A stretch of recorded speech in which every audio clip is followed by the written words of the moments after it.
Jerry, thanks so much. In Crime Tracker 10 tonight, we are continuing to follow Hyundai and Kia thefts all across Central Ohio. New numbers from Columbus Police showing the number of stolen Hyundais and Kias in the city alone is rising every month. A new report by MarketWatch says those thefts are one factor in driving up insurance rates. And now some car insurance providers won't even issue new policies in certain states for some Hyundai and Kia models. Yeah, this is something we've warned you about for months now, and this is the first sign of action by some insurance companies. 10 TV's Kiana Deich is live tonight to explain what you should do if you own one of these vehicles. Kiana. Well, Yolanda, Andrew, as of this week, Columbus police report more than 500 stolen Kias and Hyundais for the year. I spoke with one woman who almost had hers stolen earlier this month. She says the burden on her family is exhausting.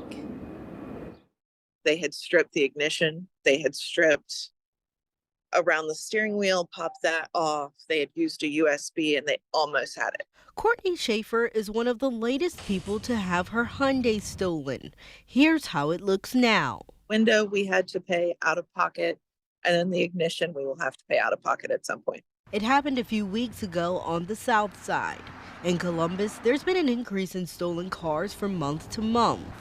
In January, there were 283 stolen Kias and Hyundais. In June, police say more than 500 Kias and Hyundais were stolen, which made up almost half of all stolen cars for the month. Kids aren't realizing it's our livelihood and it's our job and it's our money. I'm the sole income for my household, and my kid is special needs and autistic.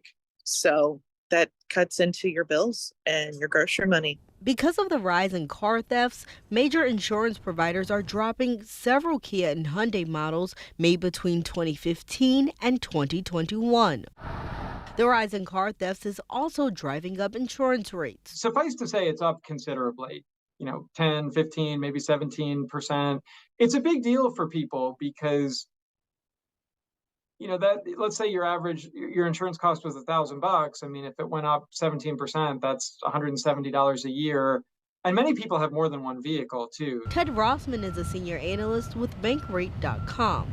He says if you own a Kia or Hyundai, get as much protection as you can.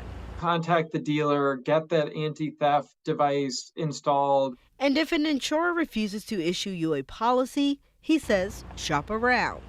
Just because one company maybe turned you down or offered a very high rate, that doesn't necessarily mean that the competition is going to do the same. Schaefer says she hopes to see the car companies and law enforcement do more. I don't want to see people get in trouble, but something has to happen. NCPD reports nearly 1,000 car thefts altogether for the year. Reporting live downtown, Kiana Deich, 10 TV News. All right, Kiana, thanks so much. Now, if you own a Hyundai or Kia and have had it stolen, we want you to reach out to our Crime Tracker 10 team. Send them an email at crimetracker10@10tv.com.